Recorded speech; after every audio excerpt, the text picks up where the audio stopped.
chillier one for northern areas, as low as -3 or 4 in rural areas, but slightly milder start to the day on Thursday across the south than recent days. It'll be a relatively fine and dry day through much of Thursday, the best of the sunshine affecting western areas of the country, West Wales, western areas of Scotland and Northern Ireland, seeing hardly a cloud in the sky. A bit cloudier across the east with the odd shower, but for all of us temperatures will be around average for the time of year, around 7 or 8 degrees.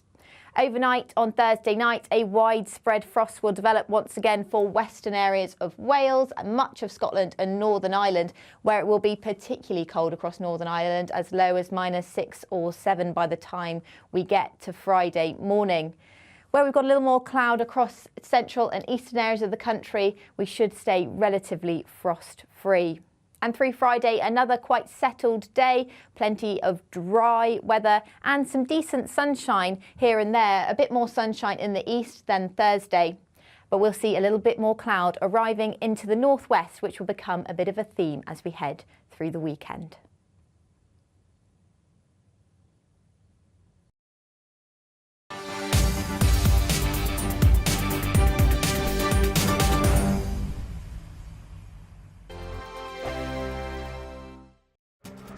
This year on GB News, we've got brand new members in the family. Join us. Across the entire United Kingdom, we cover the issues that matter to you. GB News will always stay honest, balanced and fair. We want to hear whatever is on your mind. And we don't talk down to you. The establishment had their chance. Now we're here to represent you. Britain's watching. Come join us on GB News, the People's Channel. Britain's news channel. Monday to Thursday, 9 p.m. till 11 p.m. Join me, Dan Wootton. I'll bring you the sharpest takes and hottest debates. Do you not believe in prison? I don't believe in prison. I'm completely stunned. I guarantee you there'll be no spin, no bias, no censorship. I actually was personally quite offended by it. And no reason to go to bed. So I guess they've always been quite woke. That's Dan Wootton tonight on TV, radio and online. Monday to Thursday from 9 p.m. till 11 p.m. on GB News. The People's Channel, Britain's news channel. We are GB News, and we'd like to say thank you to each and every one of you for bringing us your conversations, for helping our great nation find its voice. We are here for you on radio, television, and online, across England, Scotland, Wales, and Northern Ireland. It's not the BBC, you actually get your facts right. We are proud to be GB News, the People's Channel, Britain's news channel. I'm Mark White. As GB News Home and Security Editor, I cover those key issues that are so important to you. Our authorities, our communities doing all they can to combat violent crime. With the public services under unbearable strain, why are we still failing to control our borders? Defence, the first priority of any government, has been continually hollowed out. Can we trust our politicians to protect the armed forces? Join me, Mark White, on GB News.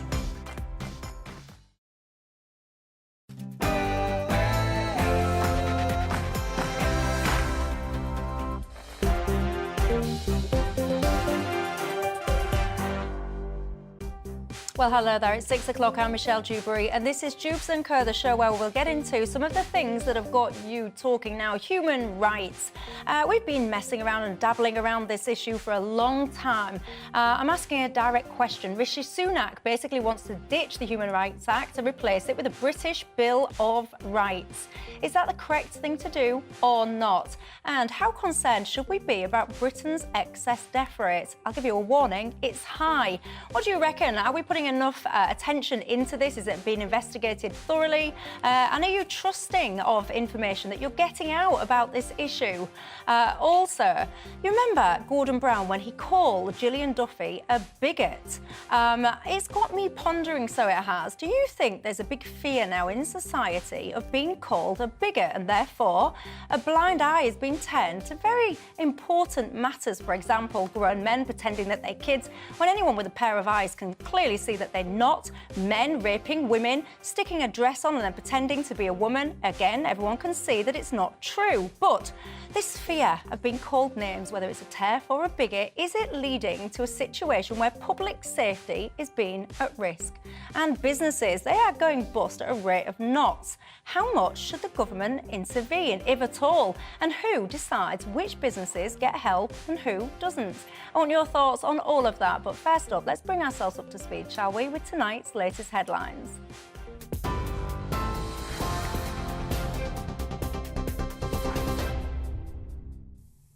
The top story at 6 o'clock on GB News. Downing Street has said within the last hour that the Prime Minister has never paid a penalty to the HMRC amid an ongoing investigation over the former Chancellor Nadhim Zahawi's tax affairs. Rishi Sunak has defended how Number 10 is handling the situation, insisting due process is being followed, saying no issues were raised with me when he appointed Zahawi to a ministerial role. At a lively PMQs earlier on today, the Labour leader accused Mr Sunak of being too weak to sack the party chairman. Sir Keir Starmer insisting an MP who sought to avoid paying tax was not fit to be Chancellor. Opposition can't have it both ways. The shadow leader, also his party chair, both urged me and the government to appoint an independent advisor. And now he objects to that independent advisor doing their job. It's simple political opportunism, and everyone can see through it. His failure to sack him, when the whole country can see what's going on, shows how hopelessly weak he is. A Prime Minister overseeing chaos, overwhelmed at every turn. He can't say when ambulances will get to heart attack victims again. He can't say when the prison system will keep streets safe again. He can't even deal with tax avoiders in his own cabinet. Is he starting to wonder if this job is just too big for him? Well, in news away from home, President Joe Biden has announced the United States will send 31 Abrams tanks to Ukraine. Speaking from Washington about continued support, Mr Biden said the US will train Ukrainian troops to use the vehicles as soon as possible. That coming hot on the heels of the news that Germany has already confirmed it's going to supply 14 Leopard 2 battle tanks to the war-torn country, as well as authorising their re-export from other countries. The Kremlin has responded. It's described the situation as a blatant provocation and says US tanks on Ukrainian soil will burn like all the rest. Meanwhile, the Ukrainian President Volodymyr Zelensky has tweeted saying the move by the US is an important step on the path to victory. The Abrams tanks are the most capable tanks in the world. They're also extremely complex to operate and maintain. So we're also giving Ukraine the parts and equipment necessary to effectively sustain these tanks on the battlefield. And we'll begin to train the Ukrainian troops on these issues of sustainment, logistics, and maintenance as soon as possible. Delivering these tanks to the field is going to take time. Time that we'll use to make sure the Ukrainians are fully prepared to integrate the Abrams tanks into their defenses. Well, here, hundreds of illegal migrants are attempting to cross the English Channel once again today. GB News can exclusively reveal around 450 migrants have already been intercepted. We understand on 9 small boats after a break in bad weather. Several other small boats attempted to reach the Kent coast but didn't make it to UK waters. A surge in small boat arrivals had been predicted today as the strong winds had died down briefly before picking up again this afternoon. We'll keep you up to date on those arrivals throughout the day. Now, a 61-year-old man has been arrested on suspicion of assaulting the former Health Secretary, Matt Hancock, on the London Underground. British Transport Police say they received a report that a man had been harassed at Westminster Tube Station yesterday morning. It's believed the MP wasn't hurt in the incident and the suspect remains in custody as inquiries are ongoing. The Met Police Commissioner has apologised to the public and says painful stories will emerge as 2 or 3 officers will face criminal court appearances every week. That's as the force attempts to root out hundreds of corrupt officers. Sir Mark Rowley has apologised to the victims of the former officer David Carrick, who pleaded guilty to 49 criminal charges, including 24 counts of rape. I think we failed as investigators, where we should have been more intrusive and joined the dots over his repeated misogyny over decades. And as leaders, our mindset should have been more determined to spot and root out such a misogynist. So, as I say, I apologise to his victims, and I want to say sorry to all the women across London who feel let down by this and whose trust in policing is shaken by this. Well, lastly, Amazon workers in the UK are striking today for the first time in a dispute over pay. The tech giant says a tiny proportion of the workforce are involved in the strike action, claiming they're proud to offer competitive pay in a system which recognises great performance. But staff at the company's Coventry warehouse have rejected a proposed pay rise of 50 pence an hour as derisory due to the severe conditions they say its employees face, including timed toilet breaks. A GMB union member says workers have just had enough. The pressure cooker environment that they work in anyway, with the targets that they're expected to reach, they just wear them out, get rid of them, replace them. After all that, they just offered a 50 pence pay increase in the biggest cost of living crisis that we've had in decades. And I think when workers have got nothing to lose, you see them coming out fighting. That is the latest GB News on TV, online and DAB+ radio. Back now to Michelle with Dewbs & Co.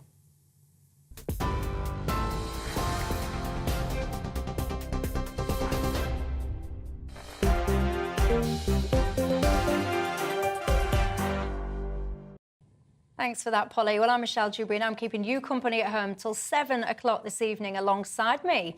I've got a panel that previously almost came to blows, but tonight I've been informed that they are now best friends. The last bit was a slight exaggeration, but they're getting on much better these days. That's my point. Kevin Craig, the political communications expert, and he's also the CEO of PLMR, and alongside him, Ben Habib, former Brexit Party MEP and CEO of First Property Group. My boxing gloves was at the ready last time. I've left them at home this time. And if you're just sitting there, Kevin, you're thinking to yourself, oh, I'm losing my temper, have a look at this and just remember what a lovely man Ben Habib is.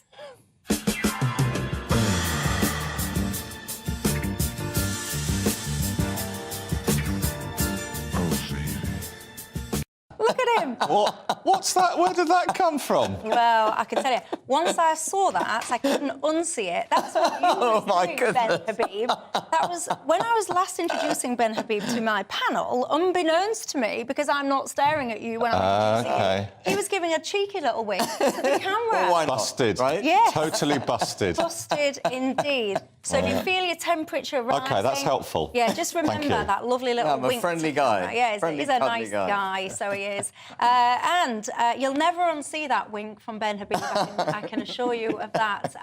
Anyway, I want your thoughts at home tonight. What's on your mind? Get in touch. gbviews@gbnews.uk is the email, or you can tweet me at gbnews. Tonight, I want to get into the human rights situation in this country, the Bill of Human Rights, the Bill of British Rights, should I say. Where do you stand on that? Excess deaths, what's going on? Also, bigotry. Are you terrified these days of saying what I would say is common sense, for fear of being called a bigot or a TERF or whatever the other labels are? And also, what else do I want to talk to you about? Lots of stuff. You'll have to stay for the course of the show if you want to find out what else. Before I get into the top story, though, about the human rights stuff, just a quick word on this whole tax issue. Nadeem Zahawi, many people are saying that he should resign. We're now poking around in Rishi Sunak's affairs. You've just heard there that he's saying he's never paid a penalty to HMRC.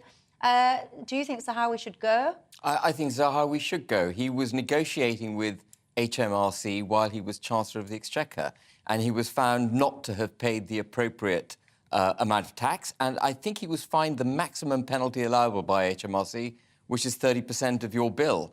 And that says to me he did something wrong. It wasn't an oversight. He did something wrong. He ended up in a debate with HMRC and eventually then conceded the point. So he needs to go for you, Kevin? We should stop the programme there, because I'm totally aligned with Ben. That's nice. And I told you they were best friends.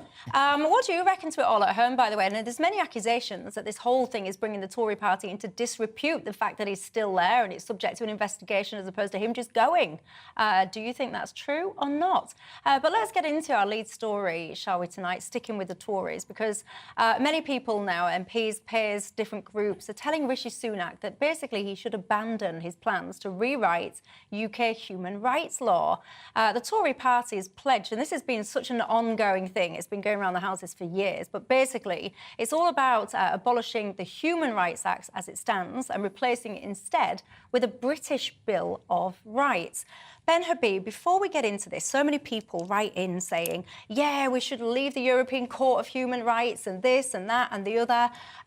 Just explain, if you will, a little brief overview of the difference. Very briefly, the European Convention of Human Rights was actually something set up after World War II with the United Kingdom as a prime mover in setting it up. It has nothing to do with the EU. I think it's got 46 members, many more than the EU member states. And the idea really behind it was to make sure that we don't have the kind of human rights abuses that World War II meted out, and that we can keep a sort of eye on Germany.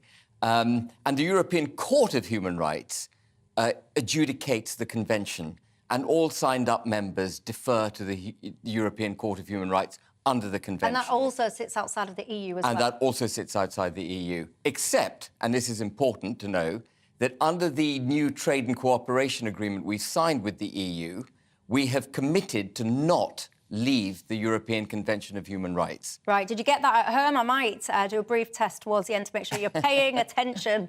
Right, let's get down to brass tacks, shall we? This whole Human Rights Act, there's been talk of replacing it for a British Bill of Rights for years and years. Yes, yeah. Rishi, apparently, he's got a bit of gusto behind it. He wants to make it happen.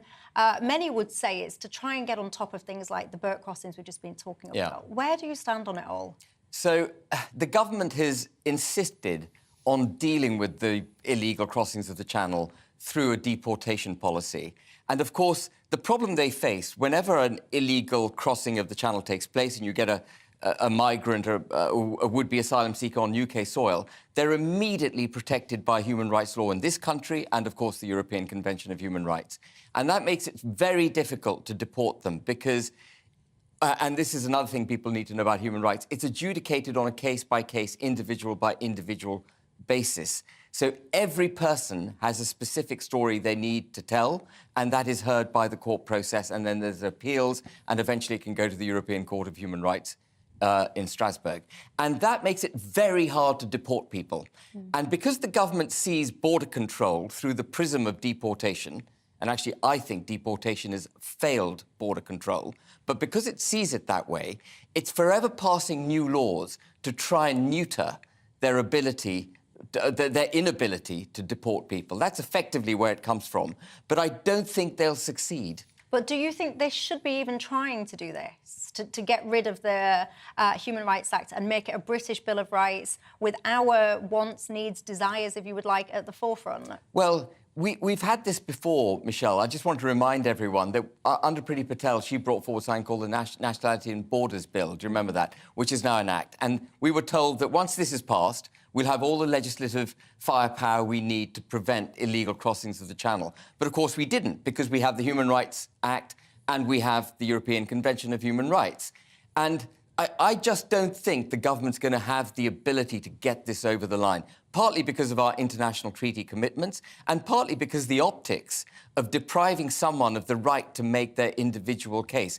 The point here is that deportation is very difficult. If you want to stop illegal crossings of the Channel, and this is where Kevin and I may begin to disagree, if you want to stop illegal crossings of the Channel, you have to stop them in the water. You've got to take control of our territorial waters and send these boats back to France. I can hear my viewers shouting at the screens in agreement with that last sentiment. On this whole British Bill of Rights thing, Kevin, where are you on it? I think it's a funny priority, really, for Rishi Sunak. I do agree with Ben that he's going to find it difficult to put this through. And I don't really have a huge problem with the existing human rights framework in this country. And in this report that has triggered this story today, which is by a cross-party group of parliamentarians, House of Lords and the House of Commons, what's really interesting is the quote where they say there are groups of people who will no longer be able to rely on public authorities acting within the Convention of Human Rights. Groups have come to these MPs and peers representing victims of violence against women and girls, residents of care homes and families whose loved ones have been killed in incidents by the police or other state actors who are very concerned. MI6 and MI5 have also expressed concerns about it. And personally, the priority ought to be, if you're talking about law and order and criminality, things like low rape convictions, the backlogs in the courts, the underfunding of the criminal justice service. And I think, there's a fair debate to be had also about deportation and boats in the water, which, I think Ben's position is very fair. A lot of people hold it, not mine. But I think Rishi won't get this through. This isn't just a Tory thing as well, though, because Gordon Brown, back in, I think, 2007, he was very keen to have a British Bill of Rights when it came to all this as well. So this is something that spanned governments, spanned parties, and goes around in circles. The quote that you just gave about care homes is interesting, but the bit that I found even more interesting than that, from the same group of people, is that getting rid of this Human Rights Act, replacing it with the British Bill of Human Rights, would damage our international reputation as guardians of human rights, which made me kind of think, is that our job? Yeah, I loathe it when they invoke this sort of fear of our reputation being damaged. As a government, what our government has to primarily do is put British interests first. Agreed. It has to do it. And this notion that we must shy away from doing what's right for the United Kingdom because other people may take a dim view of it is utterly ridiculous. It's time we actually developed a bit of a backbone as a nation and started championing British rights unashamedly. That's what they're there in government. The electorate put them in government to protect the electorate and promote the electorate's rights and what's in their interest. Do you think we're supposed to be international? Not to curry favour with international partners. I don't object to that sentence, I think, as much as maybe Ben does. I'm quite proud if my country, whoever's ruling it at the time, whichever party, is championing human rights on the international stage. Britain, as Ben earlier alluded to, has a long track record of doing that. The reason I didn't pick that quote out is quite rightly because that sentence is not really that persuasive in terms of this debate. I understand why you've chosen it, but I take a more relaxed view about the British government leading on human rights. Yeah, because this whole kind of, Britain's reputation on the international stage. I've had conversations about the whole deportation of the flights to Rwanda. So, of course, everyone will be aware now that it is being ruled legal to deport these people to Rwanda. But, of course, it's not happening. And then when I've asked people on this panel, well, why is it not happening? I remember asking our Home and Securities editor, and he said, well, it's because, what that will do to the damage of our reputation. And I wouldn't necessarily care about that. So it's really important to understand that just because the Rwandan deportation policy in itself isn't illegal, it doesn't mean that you'll be able to deport anyone pursuant to that policy. And the point I'm trying to make, really, is that, again, just to repeat myself, human rights is a case-by-case issue. So even though Rwanda in principle may work, actually to apply it is just virtually impossible because there will be loads of court cases, loads of appeals, and eventually it goes to the ECHR. And we all remember the picture of that large plane sitting on the tarmac, 299 passengers removed by British courts, and then the last passenger, who was patiently waiting to fly to Rwanda, was taken out by the ECHR. So, the whole thing just collapsed. Well, give me your thoughts on that. Do you get concerned about Britain's standing on the international stage? Are you reading things like what Kevin's just pointed out and thinking, perhaps, hang on a second, we do need this Human Rights Act? Or do you have trust and faith in the government that if we basically replaced it with a British Bill of Rights, that all of our needs and wants and all the rest of it would be properly looked after? Give me your thoughts, gbviews@gbnews.uk. Going to have a quick break. When I come back, I'll be sharing some of your thoughts on that topic. There are lots. And I also want to talk about Britain's excess death rate. What's going on? How concerned should we be? And is it all being looked into and investigated properly? I'll see you in 2.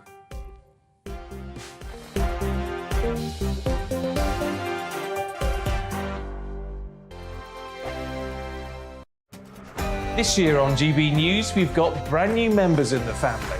Join us. Across the entire United Kingdom, we cover the issues that matter to you.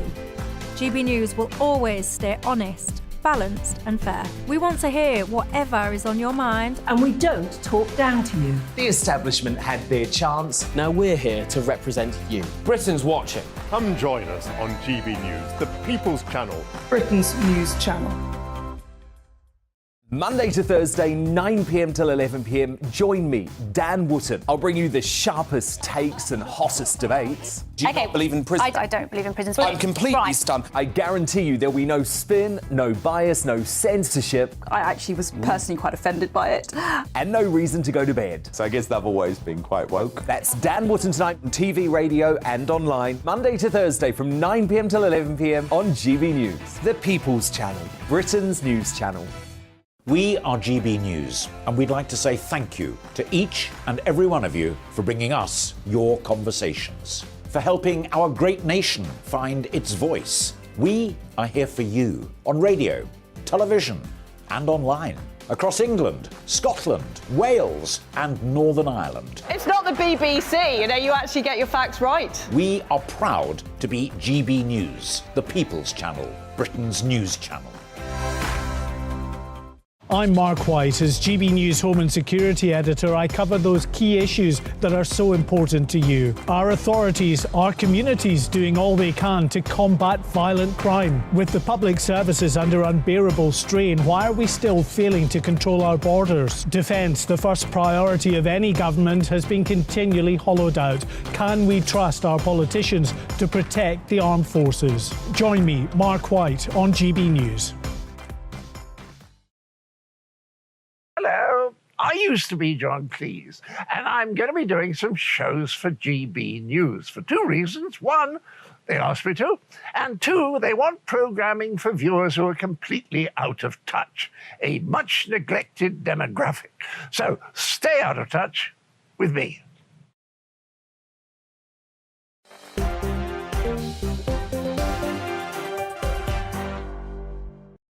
I love a little bit of John Cleese, and I'm looking forward to that. That is for sure. Anyway, welcome back. I'm Michelle Dewbs. I'm with you till 7, alongside me Ben Habib, who's the former Brexit Party MEP and the CEO of First Property Group, and Kevin Craig, the political communications expert and the CEO of PLMR. Welcome back to you guys as well. We've just been having a conversation about the Human Rights Act, or the British Bill of Rights, whichever one you favour. Alan has said, Michelle, this will all never change. There are too many politicians with too many human rights lawyers' friends. Alison says, Rishi needs to get rid of the ECHR, not replace it. Paul says, first, repeal the Human Rights Act. It only seems to serve criminals and opportunistic lawyers. I have to say, if you're a human rights lawyer, you're not getting much positivity in my inbox tonight. I shall put it like that. I shall put it mildly like that. Matthew says the EU is not signed up to the ECHR and will not sign up, so that speaks volumes. Does it speak volumes? Well, member states in the EU are pretty much all signed up, as far as I'm aware. I think that isn't quite right. Paul says, why are the human rights of the people who were born here always taking precedence? I don't know. You tell me in that, I suspect, is $1 million question. Right, let's talk dying, shall we? Don't let it be said that I don't tackle all the cheery subjects on GB News, because get this, 17,381 deaths were registered in England and Wales in the week ending January the 13th. That is 2,837 more than the weekly average for the same time last year. This whole topic of excess deaths, Kevin, it's been kind of in the headlines a bit, I would say, not as much as it ought to be. The Health Secretary, Steve Barclay, he's been called, I quote, part man, part ostrich when it comes to tackling and investigating the issue. Yeah. I think we all know what is meant by that. How concerned about this are you? I'm very concerned. I think the numbers of excess deaths reported are very worrying. Put to one side, and maybe we can avoid going down the COVID-19 debate route again tonight, but I just think there are the numbers of people dying, which are statistically out of kilter, is hugely concerning. I think it links back to the state of the NHS. I think it links back to, in a way, some knock-on health effects from the pandemic, not the COVID-19 itself. I think we should be very concerned, but look at waiting lists, look at nursing vacancies, look at levels of obesity and ill health. It all feeds together to produce a perfect storm. I don't know, how could one not be worried by these numbers? Yeah, I'm very worried about them, and I am praying that neither I nor any of my loved ones get ill right now, because the National Health Service is in an absolute mess. Waiting lists longer than your arms put together. Ambulance response times, like the most important category, it's got a 7-minute response target currently. Just in England, it's about 11 minutes or so. So there's loads of things going on, all of which are kind of being discussed. How concerned about this are you, Ben? I'm concerned too, and that 3,000 excess death figure for the week to 13th January isn't a one-off. We've had 30,000 excess deaths since the 5th of August, so that's about 1,500 a week, and I believe somewhere between 300 and 500 people are dying a week because they can't get A&E attention fast enough, and that is symptomatic, as Kevin says, of the NHS effectively being broken. And I do think, however, it is important to look back at the pandemic. Before the pandemic and before government response to the pandemic, waiting lists were around 4 million for 7 weeks, for 7 weeks for the NHS. And now they're about 7.5 million for 14 weeks. And that's bound to have an impact. And a lot of people, including myself, during lockdown were saying, this is not just an economic issue, an economic problem you're creating with lockdowns. By making the NHS focus virtually exclusively on COVID, you are storing up health issues for the future. And it's very important. I mean, we did what we did. The policy response was the policy response, and I don't want to go back and necessarily attack that. But it's very important to recognise the cause and effect here so that the government doesn't make the same mistake again. We have to trade through, we have to kind of get through these health setbacks without causing bigger problems for the future, both economically and in terms of health. And I think also, I just want to talk very briefly about the vaccine. There's a lot of kind of chat going on, at least on social media, about whether the vaccines are causing some of this excess death. And the government is virtually steadfastly refusing to produce the figures on it. And look, I can be no more certain that the vaccine was bad as I can be certain that it was good. But as a member of the public, I do know that it takes 10 to 15 years to get a medicine from conception to sales. And these vaccines were created, a novel form of vaccine, were created in record time. AstraZeneca was banned in a number of countries in Europe and is now not being used. So there are questions to be answered about the vaccine as well, which the government needs to get on and address. Otherwise, the kind of conspiracy theories and all the kind of chat, which I'm sure all of us have seen on social media, is just fueled. We've got to get ahead of that and address that head on. Yeah, and I will say, in terms of the time frame, because people will be watching this saying that it was accelerated because all the resources were pushed to it, and that was one of the things that allowed it to be accelerated as quickly as it was.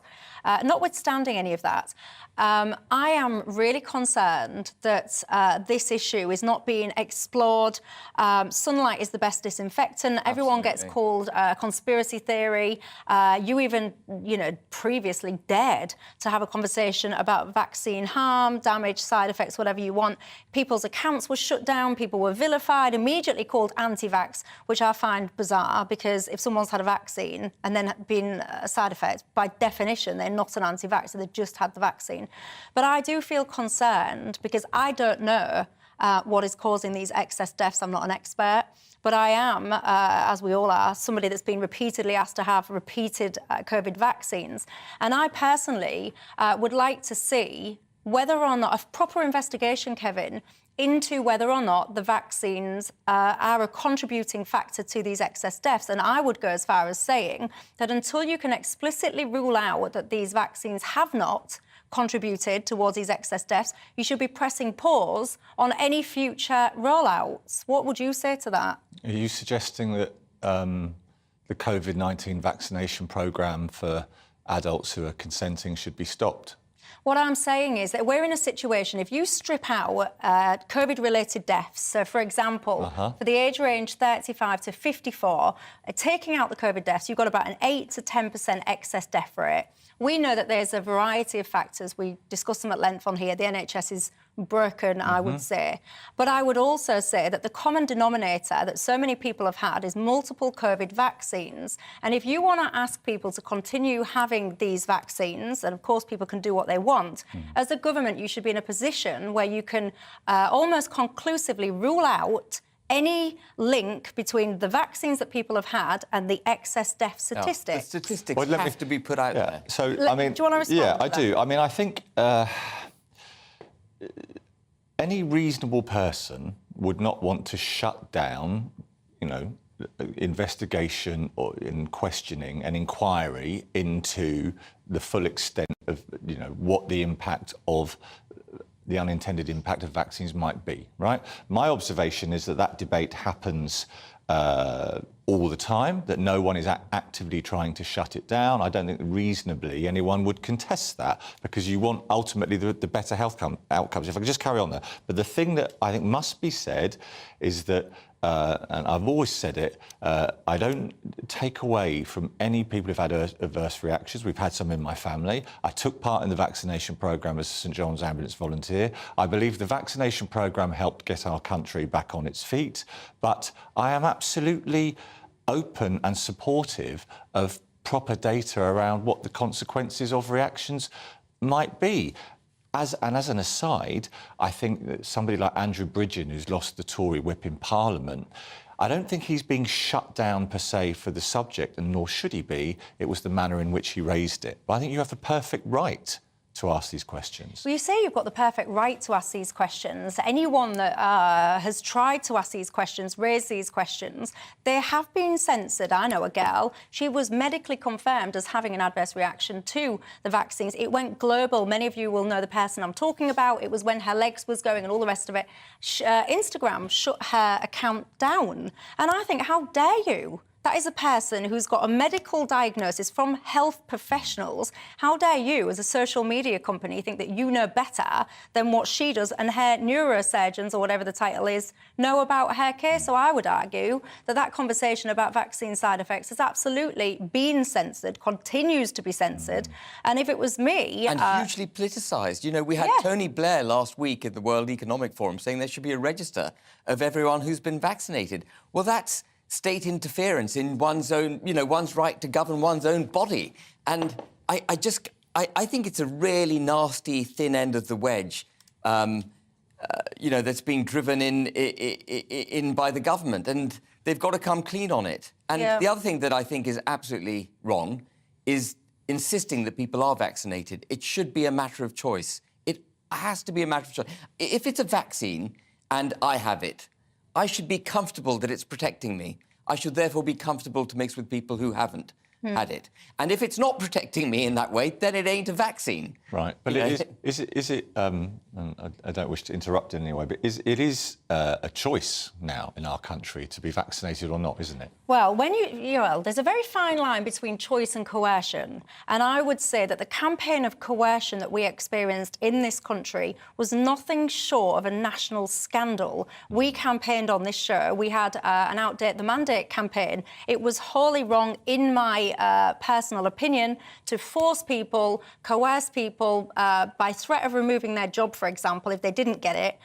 It was wrong. Inability to travel, inability to mix in public places. You know, all these things were threatened and instituted. And you had people like Jacinda Ardern, of course, she's putting her, you know, she's stepping down, you know, smiling and celebrating the fact that, yes, I will create a two-tier society between the vaccinated and the unvaccinated. How dare you? Well, anyway, for balance, if I may, there is an alternative point of view, of course, which is equally valid as the ones that have just been expressed, which says that nobody was coercing, that governments were intending to protect the public in an emergency, and these measures were taken in extremis. Drugs had to be developed at high speed, but the ultimate motive was one of good intentions, and that is an equally valid opinion. Well, I will leave it with you, the viewer, to make your own mind up on that. And what I would say is, if the government's got that's good an intention, they can direct the good intentions into properly looking into whether or not there is a link between the vaccine, the side effects and the excess death. I have no idea. But if if we're going to be asked to continue taking these vaccines, or asked to take them, or suggested to take them, we should be absolutely categorically clear that they are not contributing to the excess death situation in this country and beyond. Anyway, give me all your thoughts. gbviews@gbnews.uk. When I come back, it would be rude not to talk about business, given that I have two of Britain's top business gurus sat next to me. Many businesses are going bust. How much should the government intervene to help them? You tell me. I'll see you in 2.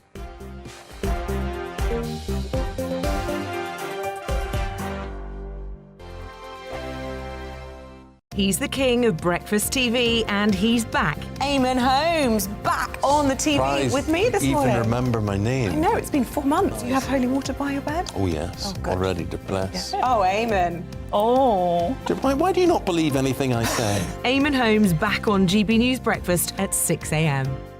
Every weekend, it's Mark Dolan Tonight. Bigger and better, starting at 8 p.m. Friday and Saturday. Can't be too safe. Bring it on. Has there ever been a more innuendo feature? And Sundays, we're on at 9. It's ridiculous. Just get on with it. Maybe you should get a proper job. Only on GB News, the People's Channel, Britain's news channel. I'm Michael Portillo. Join me on GB News on a Sunday morning for topical discussion, debate, arts and culture, and sometimes even ethical dilemmas. I don't always agree with you, Michael.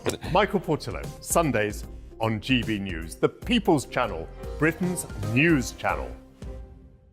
Hello, I'm Michelle Dewberry, and you can join me every weekday 6 till 7 on Dewbs and Kerr. You're an inspiration to us all. Clip that bit up. Well, you are. That's my ringtone. My political ambitions those days are gone, I can tell you. She's only teasing. Go on. He's probably going to want to lay down now. I'll give him 2 minutes to have one.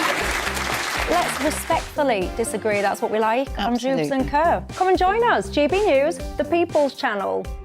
Michelle Dewberry, weekday evenings at 6 o'clock.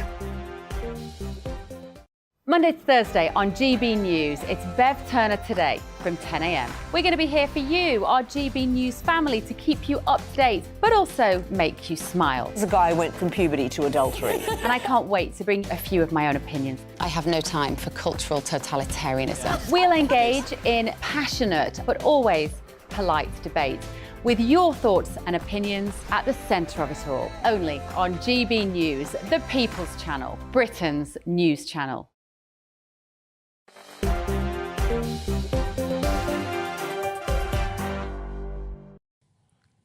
Hello there, I'm Michelle Dewberry. This is Dewbs and Kerr. We're with you till 7 o'clock tonight. Alongside me, Ben Habib, the former Brexit Party MEP and CEO of First Property Group, and Kevin Craig, the political communications guru and CEO of PLMR. Basically, 2 of Britain's finest business brains. What a treat for us. The reason that is relevant tonight is because there's fears that 2023 could see even more businesses go out of business, basically, due to the cost of living crises. The number of firms going bust has jumped more than 1/3 towards the end of last year, which makes me wonder, Ben Habib, you guys have set up your own businesses. Not every business works. That is unfortunately a fact of life. Do you think the government should be getting involved to try and help businesses from going bust? Absolutely not. I mean, there's been far too much government interference in the private sector already. The interference started with perhaps a necessary intervention in 2008 when the banking sector, not perhaps, it was a necessary intervention to rescue banks that otherwise would have collapsed the financial system. But that has set off a train of events which has brought capitalism to its knees and allowed governments to lock down. And I'm just going to explain that. The way we rescued the banks was to print money. And we got used to printing money. And so when it came to the response to the pandemic, when we locked people down, the Bank of England printed, I think, £500 billion in order to get over that cost hurdle. Mm-hmm. It gave government the ability to strip us of our civil rights, and it kicked the private sector very hard in the shins. But having done that, you don't put that wrong right by further government interference. What the government really now needs to do is get out of business's way. It needs to make it a better landscape for businesses. It should be cutting taxes, not putting them up. It should be deregulating, taking the burden of regulation off business, so business can be liberated, tax less, and there are particular taxes that I would focus on, Corporation tax will be up there, but it's not my primary tax that I would target. And let businesses then circumnavigate the difficulties they face. There's nothing like a proprietor who knows best for his business. He knows how to navigate the landscape better than the government will. The more government interference we have, the more cans get kicked down the road, the more complications they create in the long run. We've got to get government out of business. And, they've got enough problems sorting out the public sector. That's where they should focus their attention. So, butt out Rishi is the memo I'm getting from Ben there. Kevin, do you agree? I wouldn't be as hardcore, if you like, in the response in the way that Ben has, because I think in this country, dating back, hundreds of years, we have a history of government intervention in business. Where I do suspect we agree is that if a business is fundamentally failing or not going to succeed, and you alluded to the high number of businesses that don't make it, that's not government's place to artificially sustain a company or an enterprise. In the pandemic, again, I wouldn't share the view about our civil rights were eroded. I think the government intervened. It was one of the things they did well, I thought, in terms of measures to support companies. But I think, and also we need to be aware that hundreds of millions of pounds of government money, our money, are still being given to companies to help them decarbonise and other sorts of things. So there is a lot of money given to business by government. But on the fundamental question, and this is about a survey at the smaller end of the market, should the government be interfering to help survive a business that's the fundamentals are not right, then no, over the long term, that doesn't work. And unless my eyes were deceiving me, then I don't think they were. The images that you've just seen on your screen, then I'm sure that was White Frigate, which is a street in my hometown of Hull. It's almost like a ghost town now. It used to be the go-to, or one of the go-to destinations that you do your shopping on. Well, you will have seen it. You'll have seen all the empty shops, the to-let signs, and all the rest of it. And many people will criticise things like what you were just alluding to then about business rates, etc. Yeah, business rates. It's a classic tax. They've got to cut business rates. The businesses that were most adversely affected during lockdowns were businesses that operate in the physical world. So retailers, leisure operators, hospitality, and so on. And they need a helping hand through the regulatory and tax framework, not by individual government spending, but by the government reducing taxes that impact their businesses. So classic taxes are business rates. Cut those. That's just a tax on doing business. Reduce VAT so people can afford your services more. Don't eliminate VAT on foreign buyers of British goods, which is what the government did. Absolutely crazy policy, hitting our tourist trade and pushing tourists towards Europe. There are a multitude of different things government can do to help businesses. But what they mustn't do is micromanage the private sector. They've got to get out of our way. The government really needs to just leave us to get on with life. Bernard says a lot of these businesses, Michelle, would probably survive if the directors didn't take so much money out, spending them on things like expensive cars and high CEO salaries. Barbara says, what about you, Les, Michelle? Those charges will really Absolutely help get rid of many different companies. Where do you stand on that? You were took an intake of breath, Kevin. Was you about to say something? Appropriately, were you mentioning the ULEZ, the charges linked to air quality in London? Yeah. Yeah, I mean, I'm very supportive of that because our air in London is basically dangerous. But taxes, government getting out of the way, Britain still is a great place to start a business and make a success of it. I think, I think that, my perception is that the British public want a government to be where it needs to be interventionist, whether it's in public services or in emergencies, in pandemics, supporting businesses, allowing them to survive. And we do have a long history under Conservative and Labour governments of supporting our economy. And if you look at, for example, the whole green agenda put forward by Keir Starmer and co, that is interventionist, but that will create jobs and drive the economy. Kevin, that's going to cost the Exchequer £1.4 trillion. This is precisely the kind of intervention we don't want. It's bearing down on business and our ability to get on. I disagree with you. We have an anti-growth government, a government that's borrowed to the hilt. It can't borrow anymore. It's now taxing us to the hilt. We just can't go on like this. It's no surprise 36% of these smaller businesses are going bust. Well, I tell you what, you've just opened the door to a fantastic debate, and that's one we're going to have another day. You, Les, as well. Where do you stand on that? Are you a supporter of that or not? Give me your thoughts on everything you just heard. Going to take a quick break, purely for time reasons, because I do want to try and squeeze one more thing in before I say goodbye. I wonder, how are you when it comes to stating the obvious? I mean, we've all got a pair of eyes that work, haven't we? But more and more, things seem to be going on that are just not quite right. I'm wondering, do you think this whole worry of being called a bigot, a racist, xenophobic, transphobic, TERF, or whatever it is, do you think the fear of being called those names is leading to public safety issues? I do. Give me your thoughts. I'll see you in 2.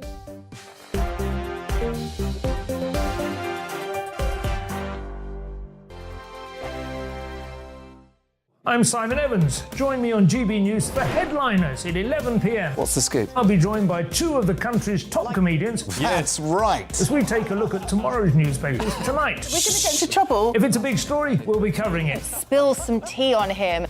There we go. But we'll also have some fun. I wouldn't stick up a bank. My father didn't love me. So anyway. Headliners every night from 11 on GB News, the People's Channel, Britain's news channel. Join me, Patrick Christie's, Monday to Friday, 3 till 6. We tackle the day's news agenda like you've never seen before. It's high tempo, high octane, the most controversial topics, and the best guests. You will not be able to take your eyes and ears off it. I'm not afraid to ask the questions that you really want answered. 3 till 6 p.m, Monday to Friday on GB News, the People's Channel, Britain's news channel. Hi, Andrew Pierce here. Join me every Friday lunchtime for a proper no-nonsense debrief of the week's events. With special guests in the studio and the GB News team on the ground, I'll be getting you up to date with news, some intelligent discussion, and my own sharp take. The weekend starts here with me every Friday lunchtime on GB News, the People's Channel, Britain's news channel. I'm Andrew Doyle. Join me at 7 o'clock every Sunday night for Free Speech Nation, the show where I tackle the week's biggest stories in politics and current affairs with the help of my 2 comedian panellists and a variety of special guests. Free Speech Nation, Sunday nights from 7 on GB News, the People's Channel, Britain's news channel. We are GB News, the People's Channel. And right across the United Kingdom. You can find us on Sky Channel 512. Virgin Media Channel 604. Freesat Channel 216. Freeview Channel 236. And YouView, Channel 236. You can also take us with you on DAB Plus Radio. With the GB News app and at the website gbnews.uk. We're absolutely everywhere. Come join us on GB News, the People's Channel, Britain's news channel.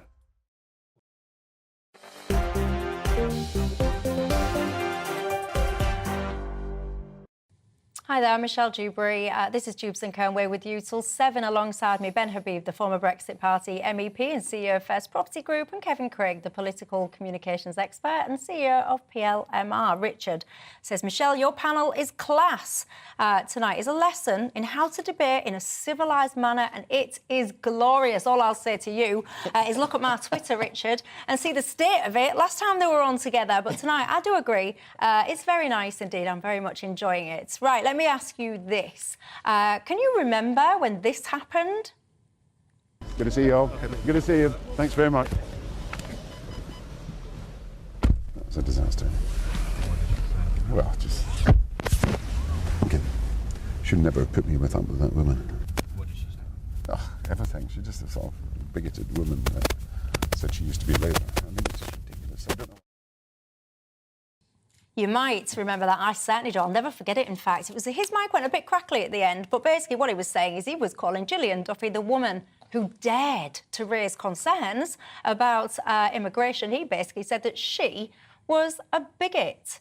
And I think that I worry, in fact, that this trend has continued because I have a pair of eyes, Ben Habib. They work not as well as they should, hence my spectacles. But notwithstanding that, I can see in society that there are so many things going on right now that are just simply not quite right.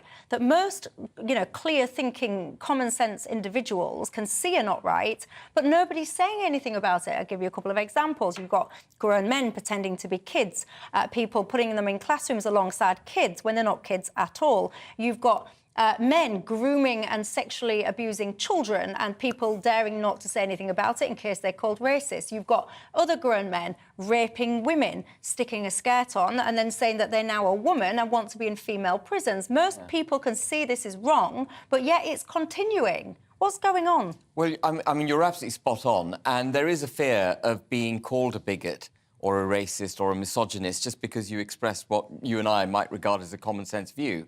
And I mean, I'm hesitant to invoke woke, but this is effectively the woke agenda taking control of society. And I'll just define woke the way I see it. The way I see woke is the ostensible championing of minority rights at the exclusion and often the detriment of the majority. So they get hold of a minority issue and they really drive it home. BLM was a great example. You know, Black Lives Matter. It's self-evident that all lives matter. There can be no benefit in promoting one person's life over another person's life. And the same happening now with transgender legislation. You know, there are less than 250,000 people who are transgender in this country. Well, as defined by the last census, I dread to think, quite frankly, how many more people will now define themselves as transgender, because I think this is an ideology that's been promoted too much within schools. So I worry about what the next figure would be. But, you know, that's 0.4%, less than 0.4% of the population, and yet you have almost a constitutional crisis arising out of Nicola Sturgeon passing laws which were inherently beyond what Holyrood was allowed to do in the promotion of effectively transgender operations for younger people. And I think we've got to get a grip. And what I would say to Nicola Sturgeon is that if you're born a man, you are biologically a man. You may have an operation to make yourself feel and look more like a woman, but you remain a biological man, and you should have all the obligations and rights that a man has, not a woman. Kevin Craig, I mean, the clip that I played there was Gordon Brown, the Labour Party. Indeed. Well, that clip is actually, looking back, I find it funny, really, because it's very awkward. And then, of course, the clip that you didn't show afterwards is Gordon going round and apologising profusely.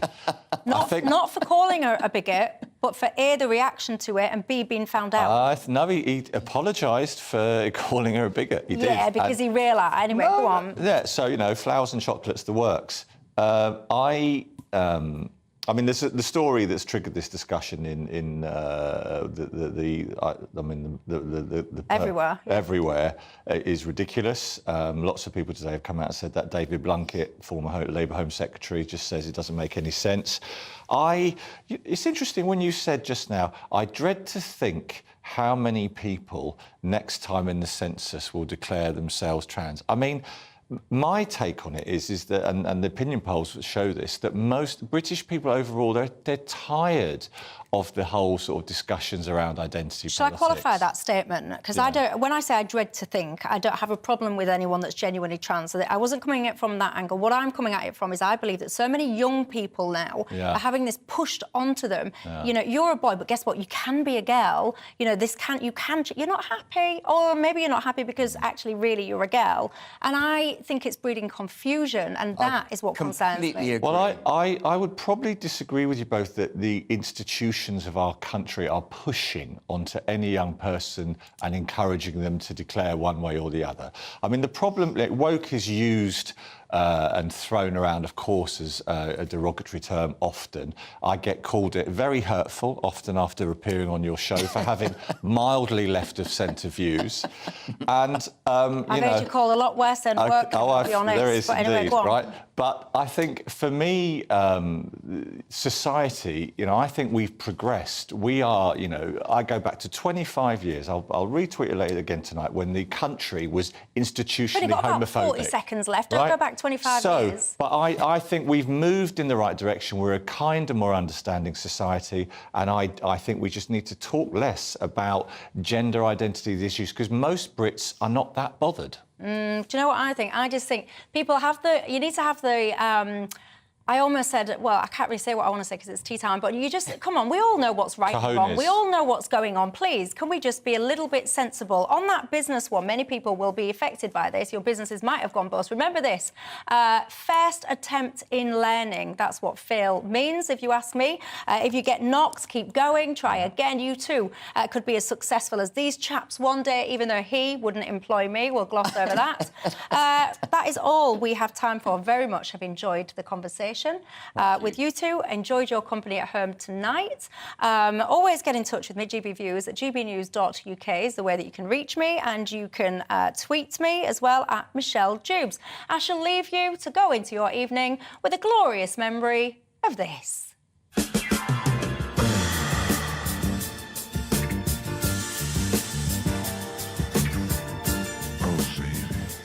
Hello there, I'm Greg Dewhurst and welcome to your latest broadcast. Rain quickly clearing southern areas.